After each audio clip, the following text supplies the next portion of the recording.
India TV news में आपनो हार्दिक स्वागत है। आप જોઈ રહ્યા છો સ્ટાર ઇન્ડિયા ટીવી ન્યૂઝ, સત્યની વાતે સત્યની સાથે।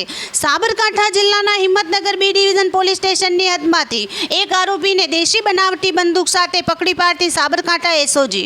સાબરકાંઠામાં કાયદો અને વ્યવસ્થા જળવાઈ રહે અને કોઈ અનિચ્છનીય બનાવ ન બને તે માટે એસઓજી ચાર્ટર મુજબની કામગીરી કરવા તથા નાસ્તા ફરતા આરોપીને પકડી પાડવા સારું ગાંધીનગર વિભાગના નાયબ પોલીસ મહાનિરીક્ષક વિરેન્દ્રસિંહ યાદવ તથા પોલીસ અધિક્ષક વિજય પટેલ નાઓએ પરિણામલક્ષી કામગીરી કરવા સૂચના કરેલ।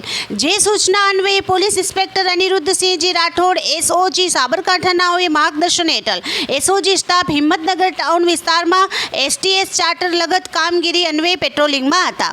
તે દરમિયાન સાથેના assistant head constable Bhavesh Kumar Ramjibhai નાઓએ મળેલ ખાનગી બાતમી હકીકત અન્વયે આરોપી ઇયા ખાન ઇકબાલ ખાન પાટણ રહેવાસી અશરફી મસ્જિદની અશરફનગર કસ્બા હડીચોલ પુલ છાપરિયા હિંમતનગર જિલ્લા સાબરકાંઠાવાળાની હિંમતનગર કાઠવાડ રોડ ઉપર આવેલ કબજા ભોગવટાની પોલ્ટ્રી ફોર્મ નામની ચિકનની દુકાનમાંથી દેશી બનાવટની કુલ્લીદાર બંદૂક કિંમત 5000ની મળી આવતા સદરી આરોપી વિરુદ્ધમાં Himmatnagar B division police station ખાતે આર્મ્સ એક્ટ મુજબનો ગુનો રજીસ્ટર કરવામાં આવેલ છે। પ્રશંસનીય કામગીરી કરનાર પોલીસ કર્મચારીઓ જેમાં assistant head constable Bhavesh Kumar Ramjibhai, assistant police constable Jayrajsinh, Kesharisinh, Nikanj Kumar, Narsinhbhai, Rohit Kumar, Babubhai, technical operator Vishal Nandlal, driver police constable Sunil Jayantilal.